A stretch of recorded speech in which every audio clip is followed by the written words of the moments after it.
Just so you know, Josh, I'm opening the show with Super Freak Love because... Oh, that was a jam. That was my jam. I'm surprised it's not your intro to your show. I just didn't milk it that much, when I say that I was in Primer 55. But that was one of my all-time favorites to play live. So yeah, I love some Super Freak Love. And if you are one of those fuckers who jumps when I get loose, then you are ready for this episode of Discography Discussion. I am Dan, that is Joe, that is Jeff, and that is Joshua Toomey. The legendary Joshua Toomey. Legendary bass player, podcaster extraordinaire. The third. Esquire. The third, yes. Esquire. What's up, gentlemen? How are we tonight? We're good. I got my beer. I got all my yard work done. We're killing it. We're celebrating New Metal May in honor of Yes, the Roach we are. Coach podcast. There we go. Good guys over there at the Roach Coach podcast. Absolutely. Yep. And I can only assume that since Josh is here, we're talking about Sunny Day Real Estate. Yes! I predicted that before we went on. I told Jeff, I was like, at some point, Toomey's going to ask me and Joe to leave the room, and then it's just going to be 2 hours of them talking about Sunny Day Real Estate. Perfectly fine with that. There's a Nintendo in the other room. I mean, I'm good on that. Yeah, they can play Turtles in Time. So Primer 55. New Metal at its new metalist. New metal as fuck, I think it was described as on the Roach Coach podcast. Well, I guess not new metal enough for the Roach Coach podcast because none of that first album made it into the canon, which I highly disagree with. It was they said it was too new metal. It is the first of 2 times I've now heard the Roach Coach guys criticize something for being too new metal. They said it was new metal to a fault. How can it be new metal to a fault? It's the definition of new metal. It is. It's like when they did the Third Strike album. That was also, Don't bring it up. We're still having a fight. one of those generic. Yeah, Joe's not talking to the Roach Coach guys currently because of that. I don't know why though. At least a couple of those songs made it into the canon. Yeah, I feel like I've at least represented somewhat of the new metal greatness that is Third Strike. Well, we'll get to that next week. Spoiler. So when was the first time any of you guys, this is open floor, heard Primer 55 or was introduced to the band? 105.7 The Point, year 2001. Watch these fuckers jump as I get loose. They played that on The Point? Yes, heavily censored, but it was on The Point. Got it. Yeah, it was about the same time for me, too. It was the same thing. KPNT, The Point, here in St. Louis. What about you, Dan? Well, shit, that's what I got. I heard them on The Point as well, but I don't think they played Loose. I think they played Hate, and they played it really late.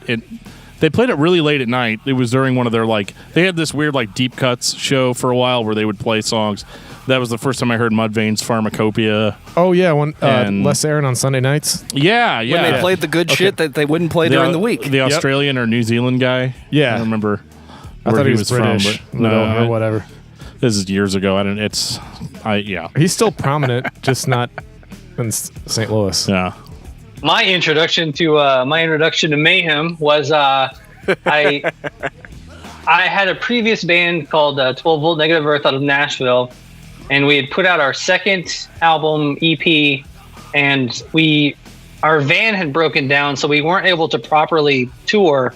So I got the harebrained idea to follow Korn and sell CDs in the parking lot prior to the show. And so myself and my drummer went along, and this was the Korn Sick and Twisted tour, and Stained was out with them. And so we did a few shows, and we actually did really well in CD sales. It was really odd. We were just walking up and down with Discmans and having people check out the album and selling it for $5 a piece. And a lot of people ended up buying it without even listening to it. I think people were just more apt to buy music then. So so Korn had a day off, but Stained was supposed to play in Louisville, and young up-and-coming Primer 55 was the opening band for Stained on this tour, or for this show. And Stained ended up canceling, but we ended up going to the show anyway.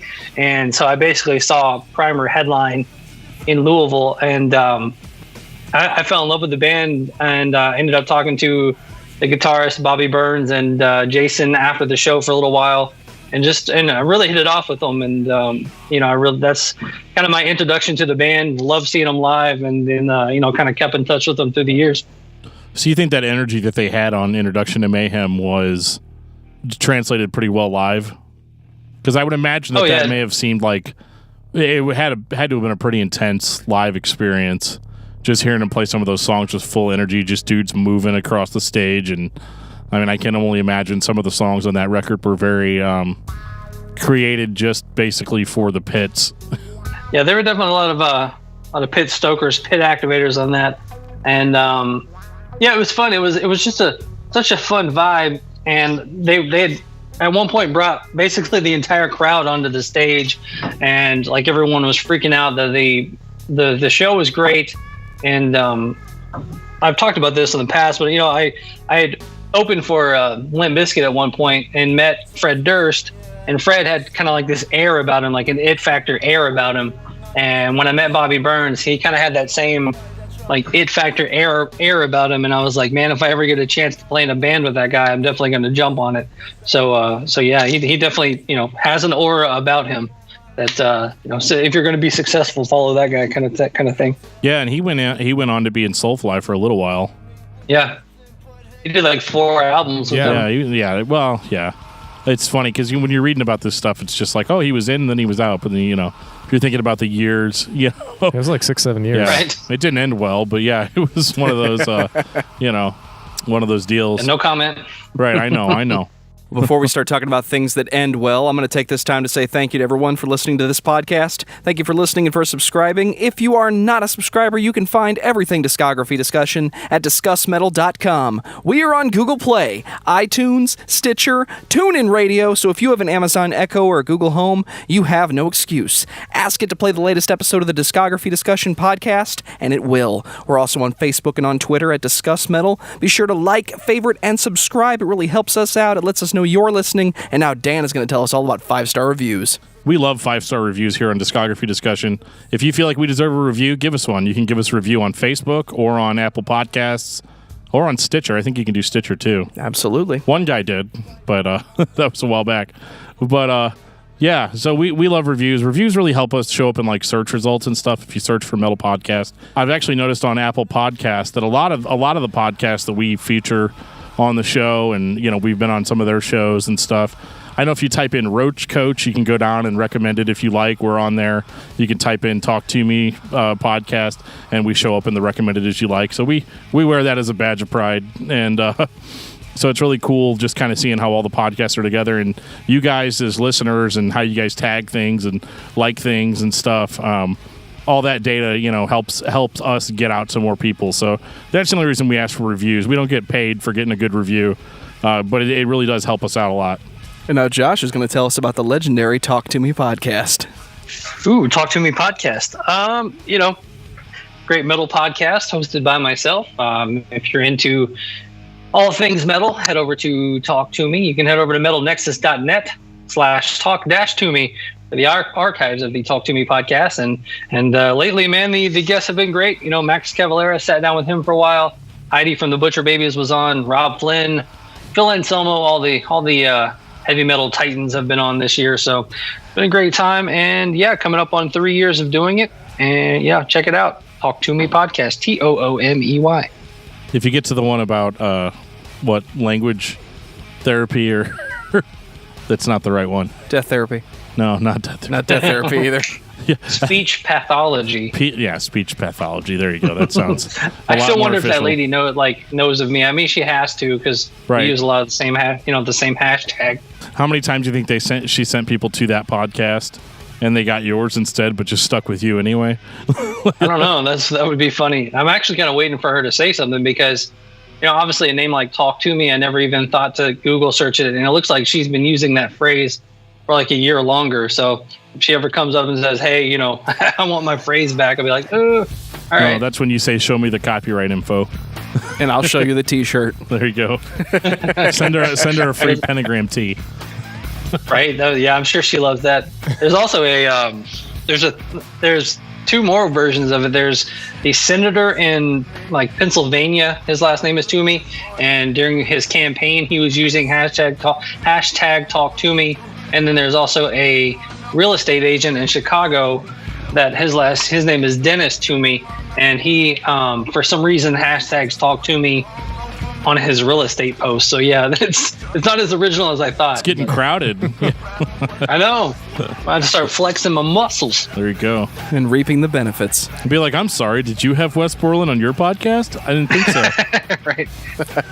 Did you talk to Wes Borland for 2 hours and then get called out by Aaron Lewis on stage? No, you didn't. No, you did not.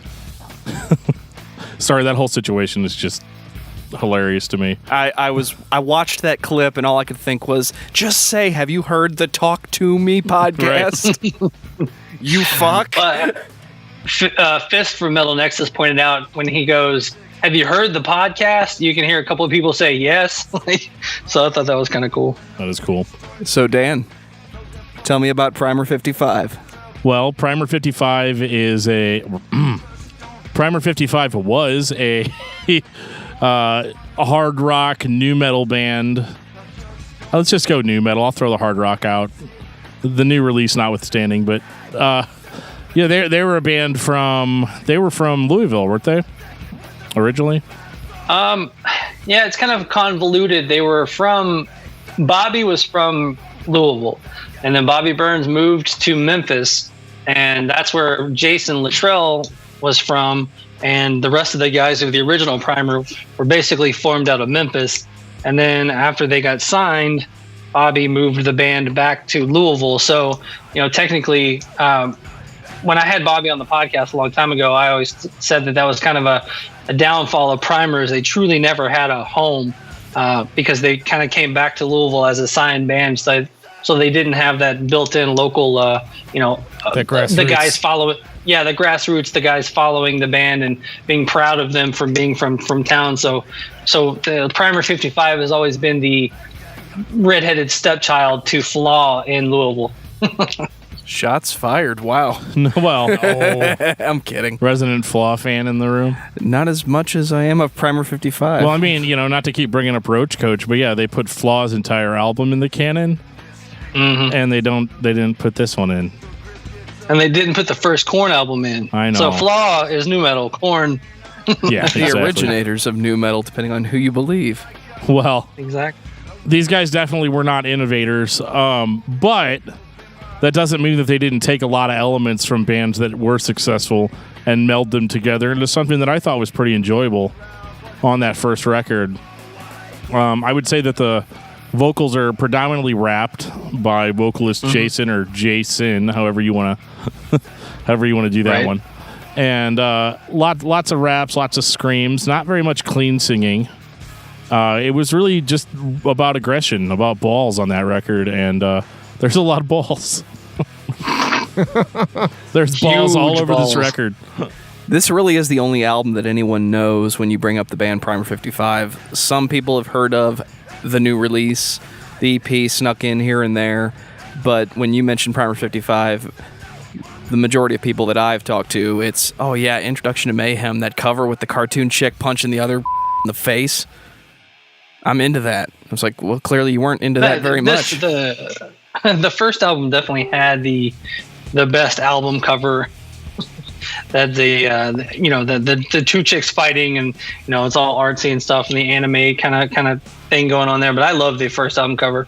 Yeah, this record, I think most people, when they think of Primer 55, the first song that comes to mind is Loose. Yeah, that was kind of their biggest hit off of this CD. And I guess with Primer, the question I have is I can't figure out why they didn't achieve more success than they did on this record, and we'll talk about it on the new release as well, but really this record had all of the ingredients to be a successful new record, and I don't know if it was oversaturation at that point or if because this was too early for people to be moving on to heavier stuff.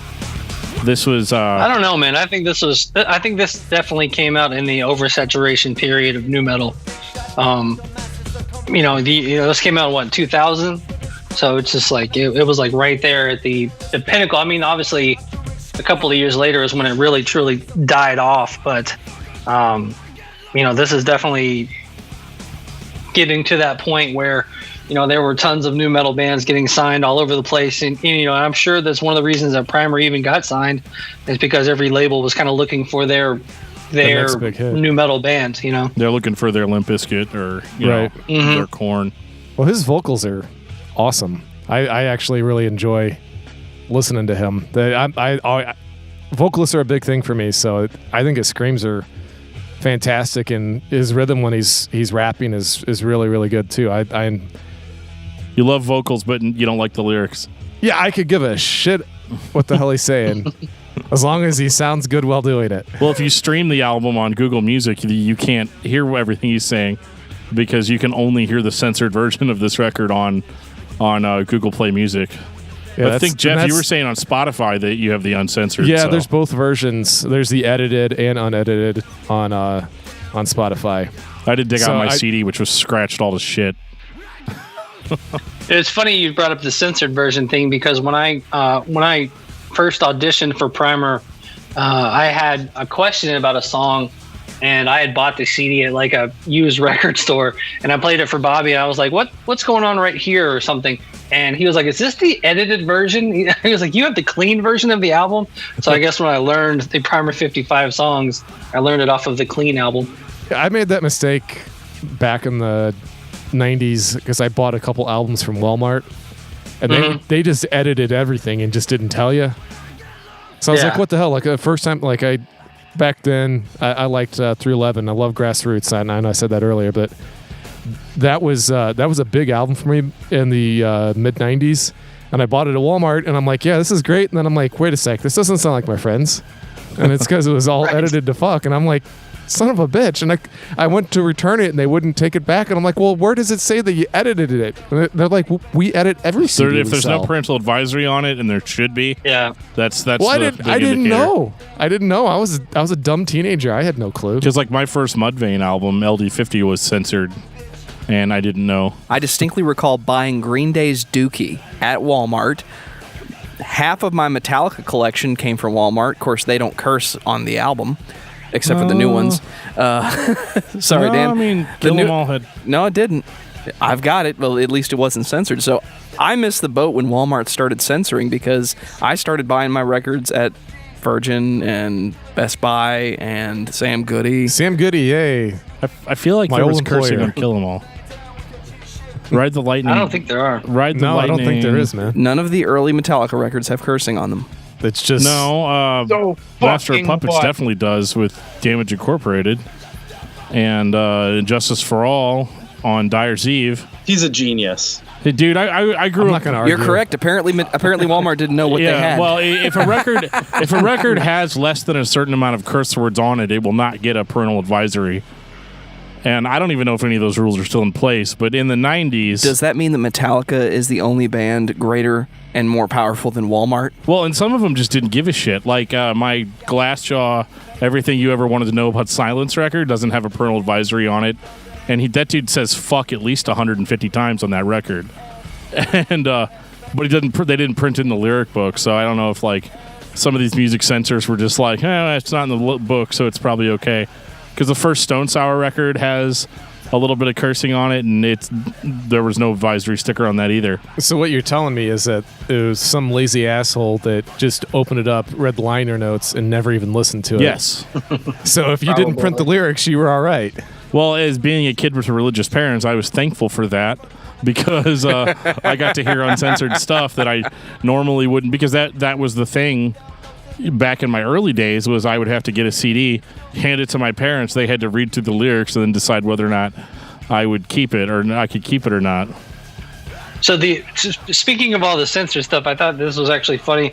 I was listening to a little bit of this the other day on Spotify, and the version of Set It Off that was on Spotify, I had never heard before. It was completely censored, but it was like a redone version of Set It Off, which I had heard about, but I'd never actually heard.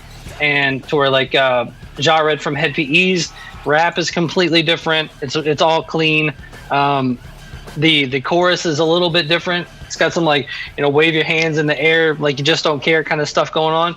And I walked away going, oh, that's actually a lot better than what I remembered it being. But that was actually a much better version of Set It Off than I had actually originally heard.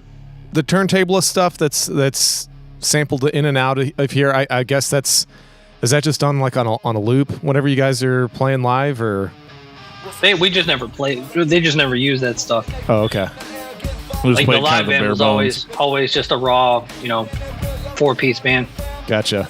See, I would be disappointed if I went and didn't at least get the drum machine, if you know what I mean.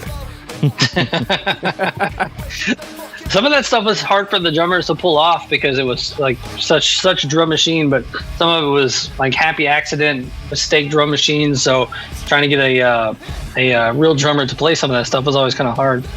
Yeah, it's got to be frustrating to be so robotic, but also it just be kind of, there's an uncanny valley to a drum machine that whenever a real drummer hears it, it just kind of almost goes against everything that they're about. Because a lot of the drummers, especially in nu metal, were just definitely more about the feel of everything. With the drum machines and samples and stuff, that had to be really hard to keep up with. But this record I loved. One of the things that I took away a lot, because I was a big Primer fan. I really loved this record, and I loved Head PE a lot at the time. For some reason, I didn't like Limp Bizkit, which, looking back on it, I think a lot of that had to do with there was no way I was passing a Limp Bizkit album past my parents. There was no way, So if you can't beat them, you just act like, I don't really like that band anyway, the sort of stuff that you say to keep your parents off your back, and then you're smuggling Korn records. This kid named Chris at my school used to. My very first copy of Introduction to Mayhem was actually, he dubbed his CD copy to a tape for me. And I think we put on the label like Gospel Hits Volume 4 or something. Nice. And yeah. Please tell me you still have that. I don't know. I have to look. It's probably still at my parents' house if I do. But yeah, I used to do that a lot. Like the first Korn album was Sandy Patty.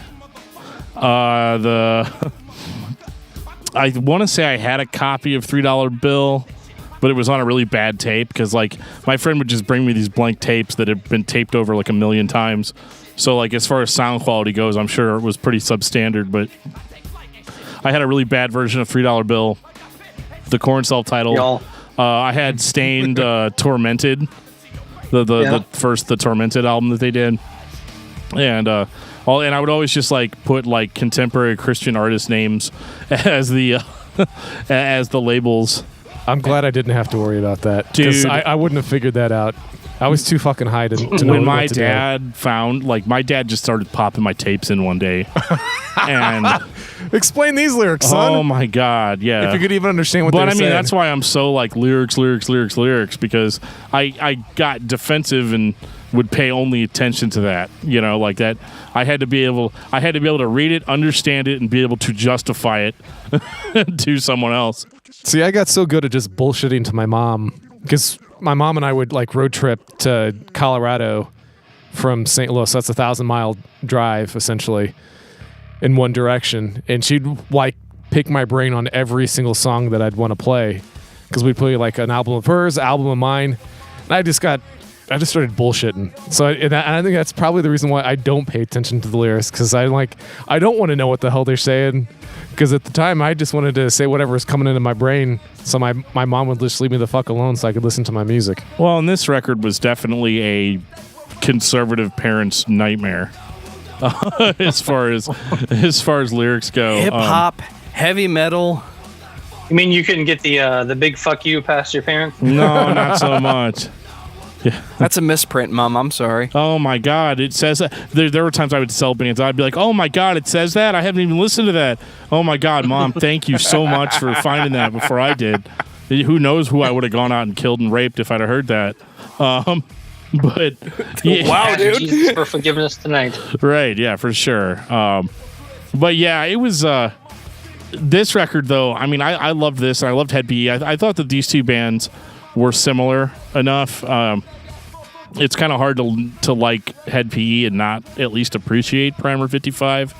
And yeah, I mean, I thought this was really cool. I wasn't as much of an asshole as far as like, well, I mean, are these guys for real? Because I'm sure he doesn't beat asses and fuck and do all this stuff in real life. Even I don't know. I'm just talking out of my ass. So like stuff like that. So when I'm listening to it in 2018, I'm like, I wonder how much of this is real and how much like he wanted it to be real. But I don't know the guy personally, so I can't say. But I think very interesting upbringing as Jason must have had to come up with some of this stuff. And not only that, I'm assuming he wrote all the lyrics, and I don't know if that's true or not. If my memory serves me correct, I think in talking to him, I believe he did. I know that Bobby, this was kind of Bobby's band, and so Bobby had a huge hand in all of this. So I think he might have, Jason, don't quote me, but I believe Jason wrote the lyrics, but Bobby probably, kind of went through them and helped, worked them up a little bit. Got a seal of approval. Well, I mean, that's right? normal. That's normal collaboration, though. There's a lot of stuff I've tried getting past Joe over the years, and him being like, no, we got to redo that. And, it's okay to rhyme, Dan. It's okay to sing sometimes. Yeah, no, this record was, but I mean, despite whether it was real or not real or, or whatever, if it was all tough guy stuff or whatever, it definitely sounded good for the time. And I've got nothing but fuzzy memories of this record. I think listening to it now in 2018, there were parts of it that kind of came across as lame, but there were songs like Hate, which was the first song I ever heard by Primer. And I still love that song. I was jamming that on the way down, and I just like the emotional build-up. It's got a weird, funky, intro to it, and it just builds. It's a very intense, emotional song, but you hear the first 3-4 seconds of it, and you don't realize that that's where it's going. Right. And I always thought that was really cool. I definitely liked the more like funky aspects of the band, because I was really into stuff like Incubus, like the early Incubus stuff, which was more of like a funk metal hybrid, and there's a little bit of that here too. And it's definitely, they definitely borrowed the best parts, I think, of like Limp Bizkit, Incubus, 311, some Korn in there with the riffage, and it definitely all sounded good. And like I said, I'm surprised after talking to you, Josh, and talking to people about Primer and realizing that they weren't as big of a band as what my perception was, because right. You hear them on the radio, you assume that they're just as big as Limp Bizkit, or they're just as big as Korn or Slipknot or whoever, and you realize that, oh no, wow, if there was an opportunity for a band to get the short end of the stick, it was always them, Yeah, and I think that had a little bit to do with the revolving door lineup. I mean, even this first album, Introduction to Mayhem, it's basically Bobby playing guitar and bass, Jason singing, and then drum machines and stuff like that. So I mean, it was never truly like a, this wasn't four dudes that grew up together and started playing in their mom's garage together and all that stuff. It was, this was kind of the brainchild of Bobby and Jason, and then they kind of had a revolving door of bass and drums there for a long time. What were your favorite songs to play? I was actually looking at it earlier. The, like I said, Super Freak Love was probably always one of my favorites. And then, Loose was always good. Introduction to Mayhem, The Big Fuck You, Set It Off. I always loved playing Set It Off. Some of the last tours we did when I was in the band in like 07, 08, we were pulling out like Stain and stuff like that. So yeah, like this album is a lot of fun to play just all around. But yeah, some of those mainstays, The Big Fuck You, Introduction to Mayhem, Set It Off, and Super Freak Love.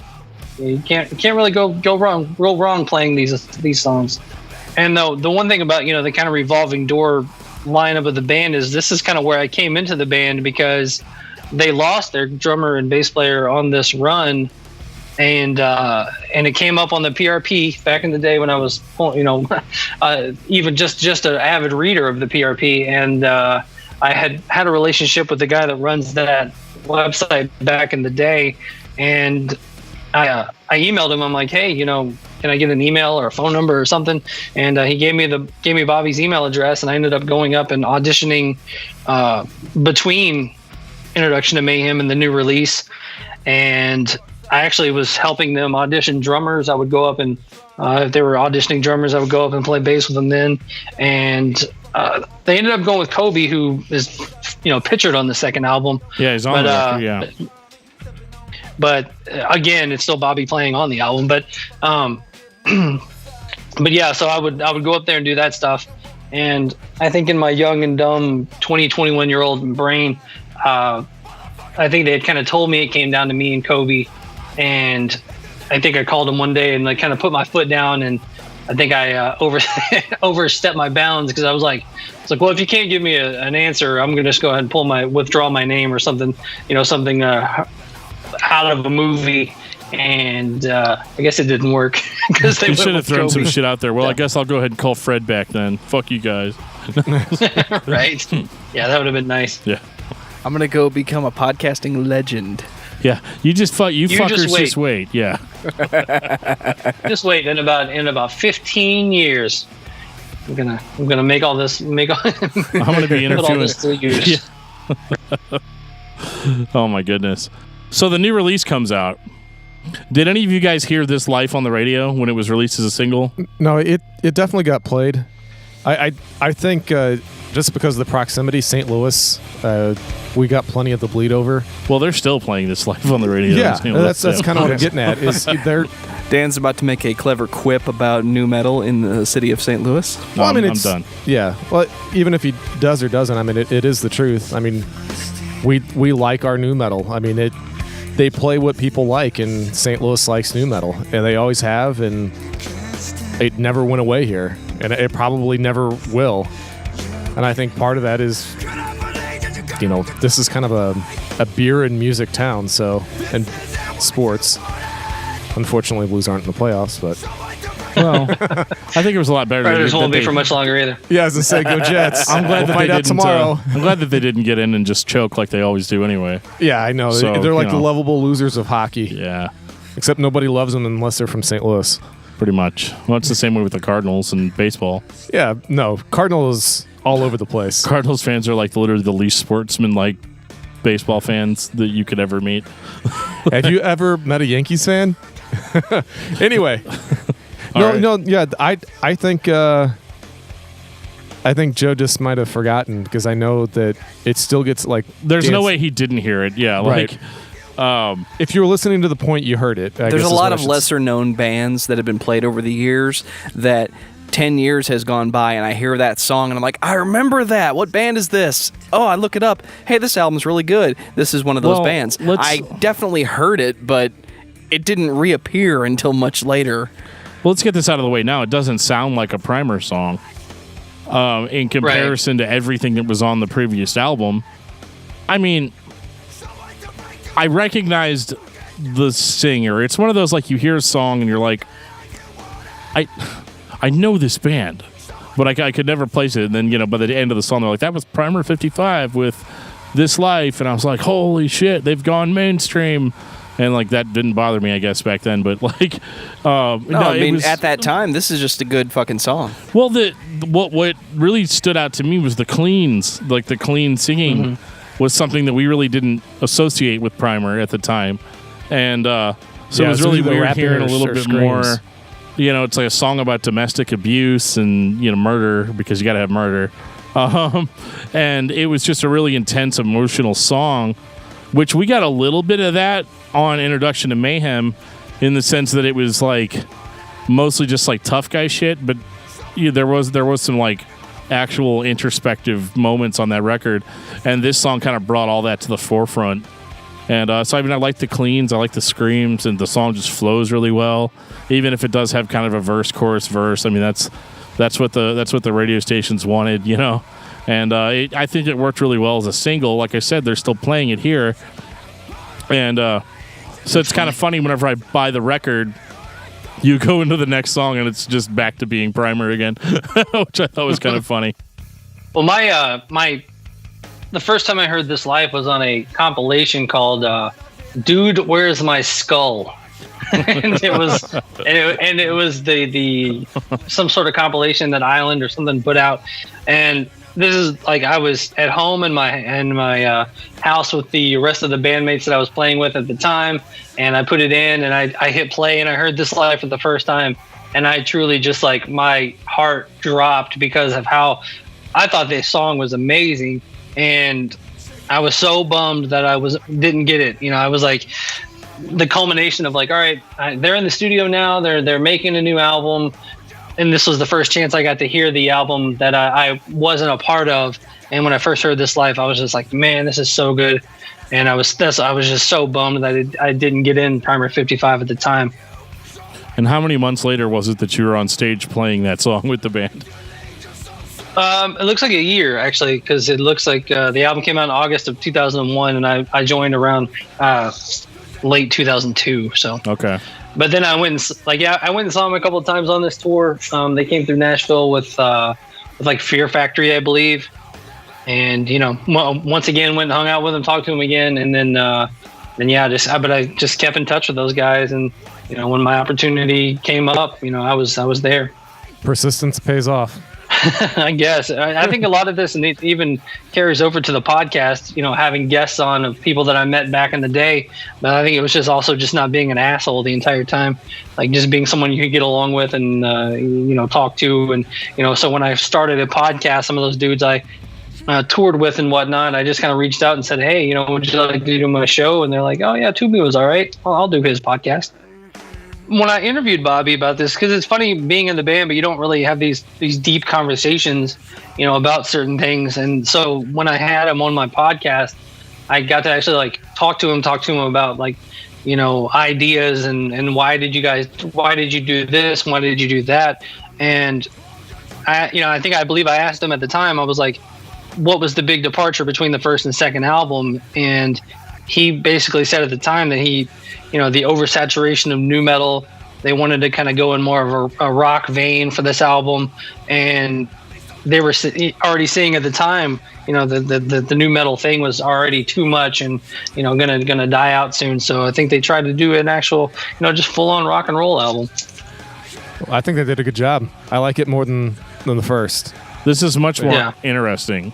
Yeah. Than Introduction to Mayhem, because in a certain sense you can say that record, when you hear Loose, you've heard everything that you're going to hear after that. Right. There's not a lot of surprises on Introduction to Mayhem, but on the new release, you start off with a track like This Life, which totally sets you up for an experience that you're not going to necessarily have.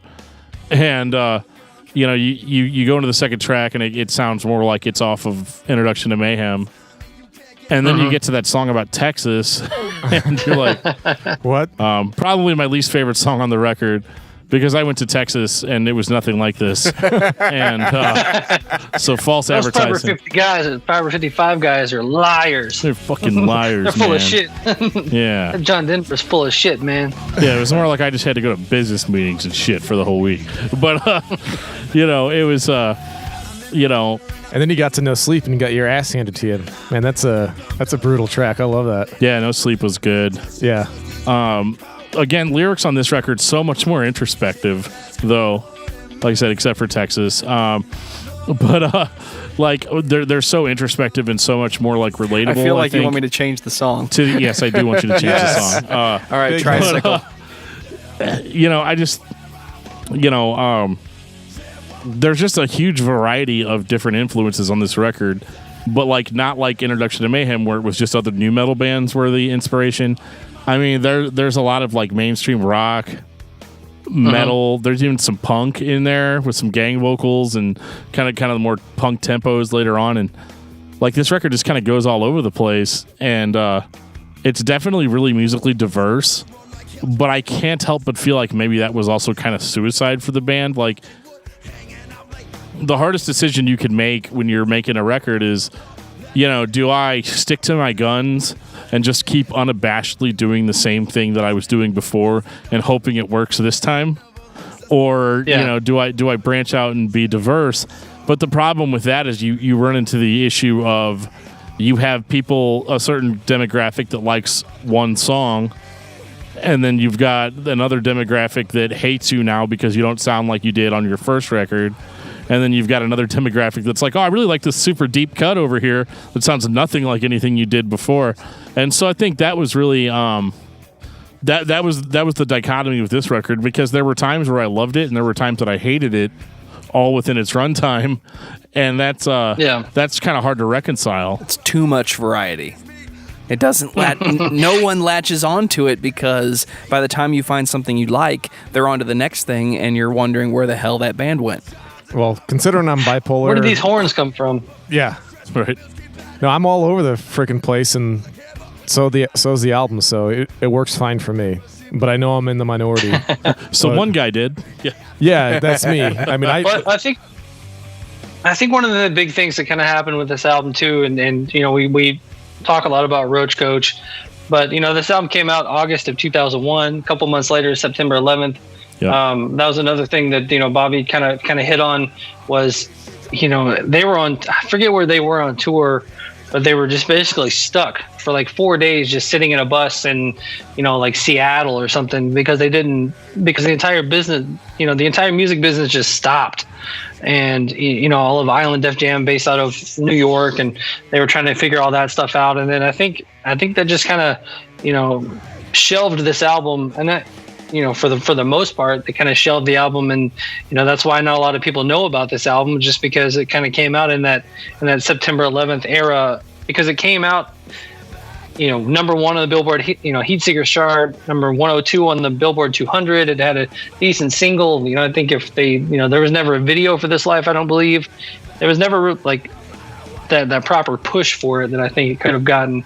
But, you know, and this is the time period where I joined the band and on this tour cycle, and the shows are great. I mean, we had some of the biggest shows I've ever played on this tour, and you know, just kind of all fell apart after that, and the band was already, you know, internally fighting and everything else. So it was good times and bad times, I would say.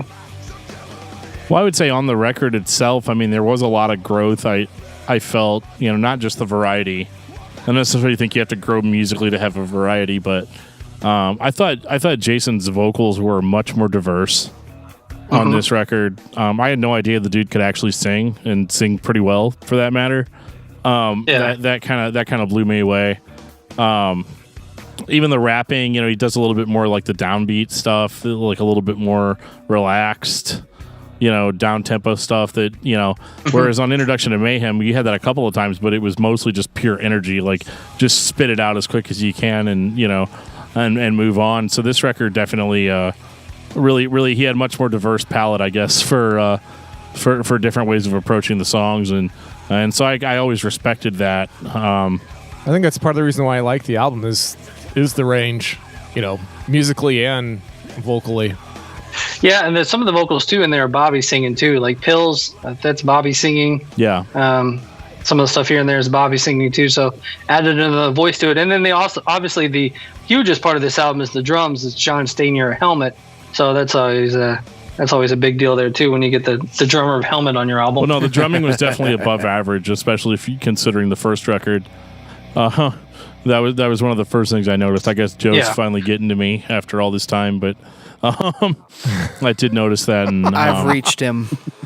You know, I think there you go. I think this record really. Do you think if September 11th hadn't happened? God, that's a huge fucking question. But if it hadn't happened, like, you think this may have been a good breakthrough for the band? I mean, like I said, I think it could have, and I think of all things, like, if September 11th hadn't happened, would Primer 55 be a big band? Is probably the last question we need to be asking. But yeah, I think it.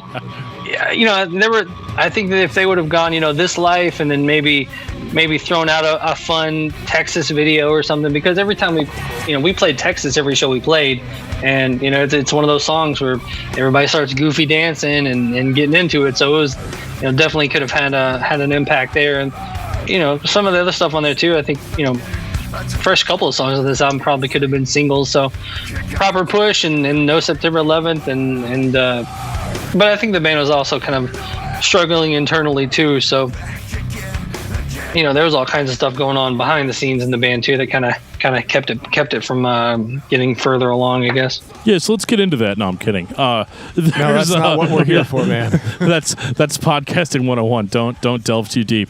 But yeah, so this record was just very interesting to me, and I actually really enjoyed it more when we did the re-listen this week than I did when it first came out, because that was a very volatile time for me, and I wasn't that interested in nu metal at the time, so I didn't really appreciate it for what it was at the time. But now that I'm so... Yeah, but I think that's kind of what they were going for. If you weren't into nu metal at the time, you know, I think they were trying to. They were also not into nu metal at the time, and they were trying to move on from that too. Well, and I didn't hate it as much as, you know, maybe some of the other bands that were out around that time that were basically still doing the same thing they were doing in 2001, you know, or doing in like 2000 and Right. Well, 2000. 2000 I'm running out of 2000s, but yeah. Like 98 through 2001, Yeah. Bands that really didn't change kind of bothered me, and I think at that time I just was kind of like, I'm going to just start looking for stuff that's heavier, because that's the stuff that I liked, was the really heavy shit, your Korns and Slipknot and Mudvayne and Il Niño and like those heavier bands. Those what I called on the last podcast the next level nu metal bands. Right. Those were the ones that I kind of stuck with, and then obviously it wasn't a huge jump over to stuff like Meshuggah and heavier Then you stuff. started entering my territory. Right, and so, but this record definitely is unique. It's kind of oddball, and it's kind of weird that this is kind of more or less where they stopped. I mean, at least as far as new output. I mean, Primer was still around all the way through 2008 almost. Technically, but after the tours I did in 2002, the band broke up in 2000, like December of 2002, and Bobby and I ended up doing another band after that with Jason Danton Flaw. And then while we were kind of getting that together is when Bobby got the email or phone call about joining Soulfly. And then that kind of just threw all that out the window. And Bobby went on to Soulfly. And then roughly 2007, I got some word that they were putting out that B-Sides album that, was it Family for Life or whatever? Yeah. And so I Family for Life. And I reached out to Bobby then. I was like, are we, / you guys touring this or whatever? And he was like, well, I guess you were the last bass player of the band, so let's go tour. Sure. Hey, sweet, you got a bass player. Don't have to train him. Yeah. Right. And that's when we went and toured that. I toured that in 2007, 2008, and then that's when I left the band to just kind of focus on the family stuff. But yeah, that's I did the stuff on the new release album, and then I did the stuff on the Family for Life B-Sides album. Well, and on that tour, and I think this is Primer. Did Jason not end up leaving the band mid-tour on that? Yeah, we were in Chicago, and he had moved to Wisconsin, and he was kind of we were in a van in a trailer, and him and his wife or whoever she was at the time were kind of coming in and out like they would go to the show and then they would go back home to Wisconsin and then go to the next show and then go back home to Wisconsin. It was this very odd thing. And then by the time we started to get to part of the country where he couldn't do that anymore, I honestly, I can't remember if he didn't show up or was told not to come back or whatnot. And we took a couple of days off and got a replacement singer, which was a complete disaster. And then that's when the DRP, Donnie Polinsky, joined the band right after that. And I ended up actually getting Donnie in the band. And then I think we played one show together, and then I left the band. So it's kind of funny looking. I was looking through some emails.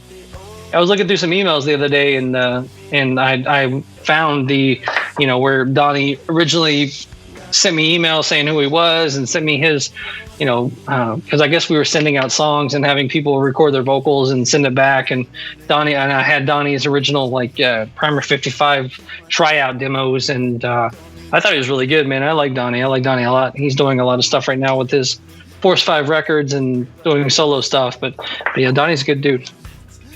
Yeah, it's got to be kind of hard just going our singer's gone. Here's this other guy, Yeah.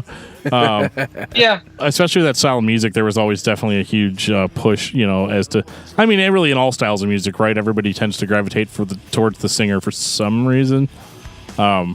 Even though logistically the singer almost has the least to do with the actual music.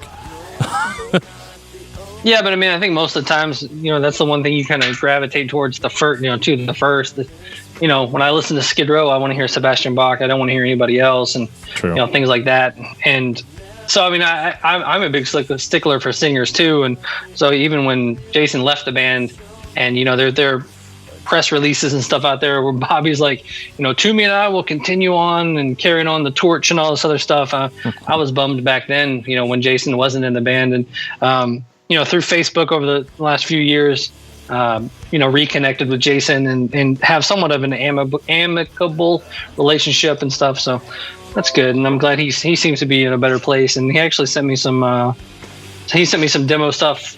I guess he was working on kind of a heavier project not too long ago, and it seemed to be pretty good. Awesome. Well, hopefully that'll be something that shows up at some point. Yeah.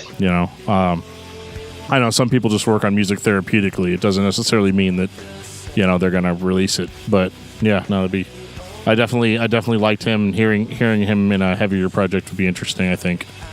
Right. But yeah, so I mean that was pretty much it. I mean, we had a B-sides release after the new release. But short and sweet, right? Yeah, right. We made it to an hour. Wait until next week. Right. We're doing 2 bands that only have 1 album each. But I will say, and you guys kind of hit on it earlier, and I was kind of going to bring it at the end, but the one thing that for years and years in there, I would tell people that I was in Primer 55, and it would kind of like either no one would care or an eye roll or whatnot. But then within the last like couple of years, it's like people are like, "Oh, you're in Primer 55! Oh my God!" Like it's a whole different reaction when people find out that I've been in the band. And then you'll see these like list of the greatest nu metal bands, and Primer's always in that like lower tier stuff, but they're always mentioned in the with the head PEs and the kitties and all that stuff. It seems like the name is still out there, and I would love to for Bobby and Jason to kind of get back together and put a band together and go out and do some stuff, because I think the nu metal era is kind of coming back around, and a resurgence in people caring about this stuff. And I think that this is the time when the nostalgia factor of all that stuff kind of comes back around. And I think that on a Make America Rock Again tour, like one of those tours with Alien Ant Farm and whatever band, I think that they would do really well. Yeah, for sure. I mean, I think that, clearly now is the time. It was, I mean, the resurgence of nu metal has been kind of incredible in the sense that, like, it was that thing that everybody decided that they hated collectively, and then it was like, well, you know what? I kind of miss songs that I can sing along to, and I kind of miss, that aggression, that heaviness. Like I feel like, when I got really into death metal and metalcore and stuff, I was very much like, nu metal's not even heavy; it's just commercial. It's just slightly beefed up radio rock. And in some cases that's true, but I think for the majority of it, I think I've come to appreciate nu metal as just a different kind of heavy, and just kind of its own. It's kind of unique in that there weren't a lot of offshoots of nu metal.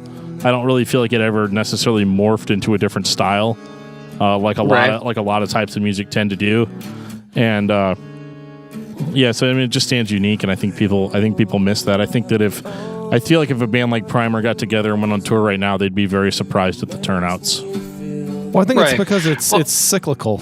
I mean, if you think about it, the people who were listening to nu metal are now, in their 30s and 40s, and they're the ones with the buying power. They're the ones that have kids now, and they're introducing it to a new generation, which is their own kids.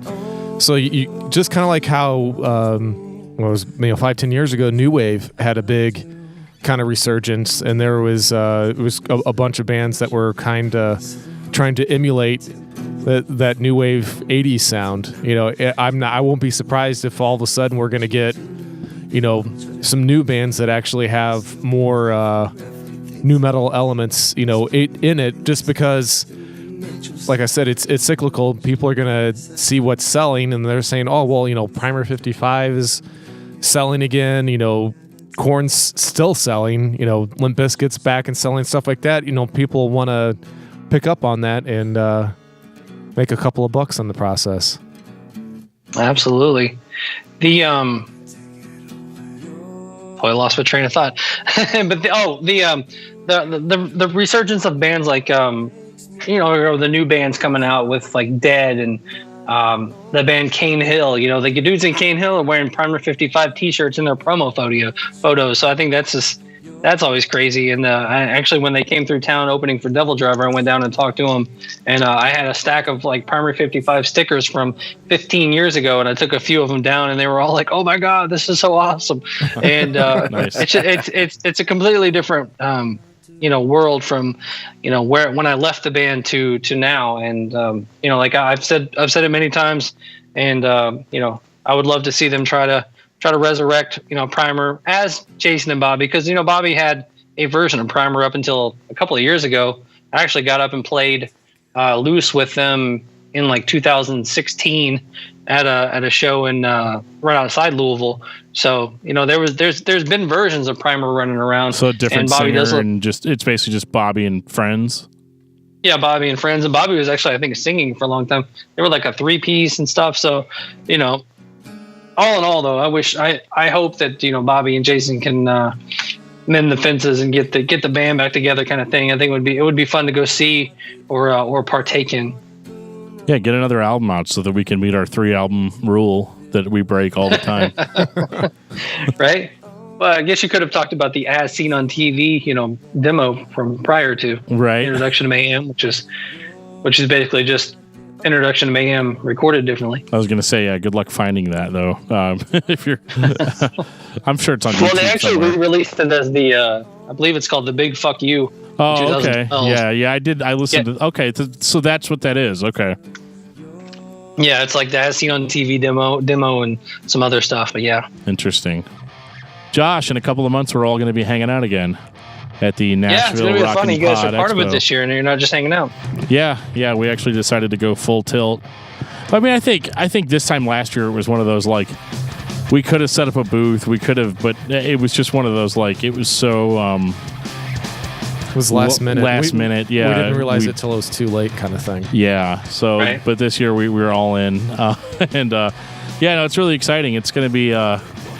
Should be a good time. We're actually going to bring our own cooler of beer, so we'll actually have Nice. some of the good stuff this time. It won't be just a Miller Lite fest or a Pabst Blue Ribbon fest. Well, I mean, Yeah, some of it PBR. will, because you're going to have to stay functional for at least 6 of the 8 hours. Well, you don't think Well, I can? I'm definitely not going to partake as early as I did last time. I still have, I think, 3 interviews I did after a certain point to where there's like no way I'll ever release those. Like they're just completely just slurring and sloshing and just shirring my words and stuff. It's terrible. Oh, come on, I do that every week. It has been. I don't know how much has been announced yet, so I'll give you some breaking news here on this one. But I will be moderating the Head panel. So Brian Head Welch of Korn will be up doing a panel, and I will be moderating that. So that'll be a lot of fun. Very cool. Fuck. Yeah, that's very cool. I want to release this tonight now. Brian Head Welch, Vinnie Vincent, Toby Wright. Toby Wright, which we're actually really excited about. We talked to Toby for a couple of minutes last year, but it was nothing official, so we'll definitely have to have him. Hey, man, sit down at our booth. It'll be cool. Why is this guy blocking me in? I want to get out. No. We need to talk about a few things. No, Toby seemed to be cool, man. And actually, when I interviewed him, I didn't have his like discography up, and he pulled up his own discography on Wikipedia and handed it to me, so we had more to talk about. Very so cool. he was definitely a lot of fun. He was cool. And then just all of the mainstays of all the podcasters that are going to be there. You guys are going to be there. Hopefully, at least Lauren from Roach Coach will come down with me. A good company with Bowling. Scott Bowling, our good friend, is going to be up there.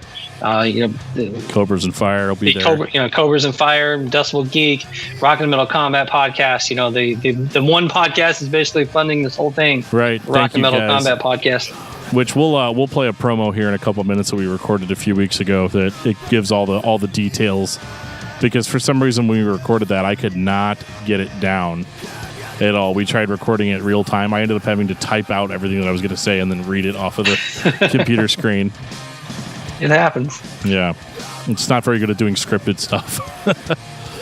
But Yeah, no radio spots for Dan. no radio spots for me. No, I was on the radio, but didn't ever have to. I think all I ever had to do is be like, "You're listening to such and such station," and then Right. every 3 hours. Beyond that, I didn't actually even have to really speak that much. Did we ever talk about my my Christian music show I had? Yeah. I think we talked about that on our original episode last year. Okay. Was the Christian? I can still picture the guy that came in after me that played the Christian metal. Like, this is Tourniquet, and he would be up like waving his arms and freaking out, and that's some of the first time I ever heard some of that stuff. But. Yeah. Well, I'm really sad that you didn't dig Reborn by Living Sacrifice, but considering the circumstances, I understand 100%. Because I'll have to go back and revisit that. It was definitely I was much more of a music snob back then too. So it definitely blew me away back in the day. It was the hammering process. Well, the hammering process is good too, but I mean, Reborn was the one for me.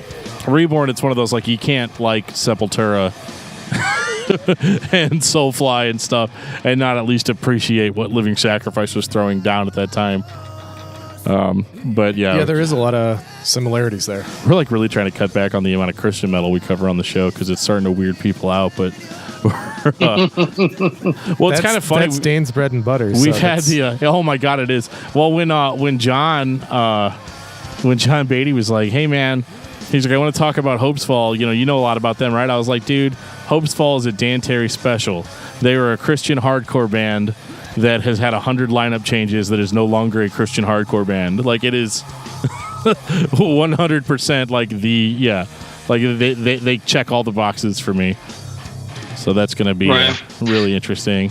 So we're going to do our albums of the week? Yeah, we do our albums of the week. He's been like gnawing at the bit for this. Man, I can't wait for this one because I'm not going to do a metal one. I can't help myself. So Josh, what's your album of the week? What have I been listening to? Let's go ahead and go with the brand new Seven Dust album, All I See Is War. I don't know if it's out yet or not, but maybe by the time this is out, it should be out. But man, they're killing it once again. Love those guys. Jeff, what about you? Introducing by DJ Shadow. Introduction to Mayhem by Primer 55. I'll take it. I've been in preparation. I've been listening to The Satellite Years by Hope's Fall. Never heard of them. Are you kidding me? You fuck. No, I have. I'm just kidding. Josh only comes on the show to give me shit. That's literally the. I thought that was a prerequisite for all, I guess. That's the prize at the end of the tunnel. Hey, you'll be the first one in line for my new Talk Toomey tee. Just to let you know, the tagline is a vulgar display of podcast. Nice. So. It's funny as I'll probably get one. Sleeping Giant, Kingdom Days in an Evil Age. Nice. I just got the first Sleeping Giant album on vinyl. Dread Champions of the Last Days. Very nice. Yeah. But one of these days, and I don't know if it's going to be this year, but we've been tossing it back and forth. We will probably be sitting down and having a for real adult discussion about the Pantera albums because people have wanted that. I've gotten emails saying your Pantera episode was funny and all that, but like we want to know what you guys really think of it.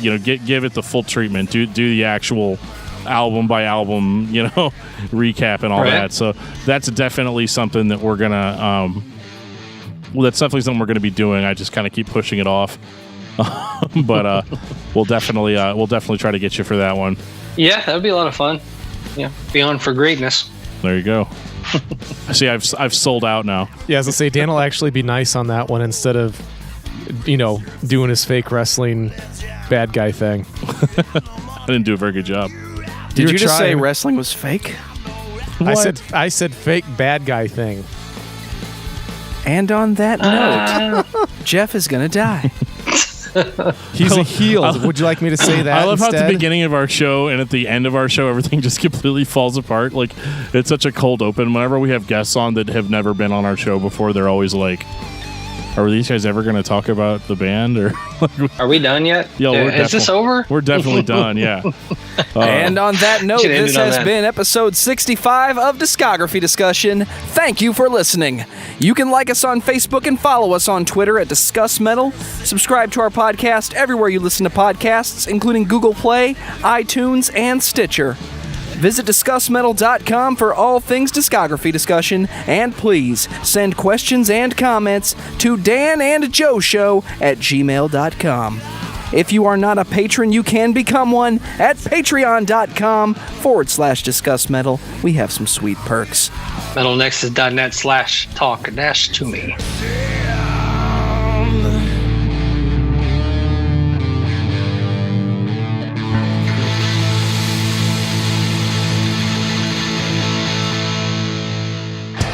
In 2017, Decibel Geek brought us Rock N Pod Expo in Nashville, Tennessee.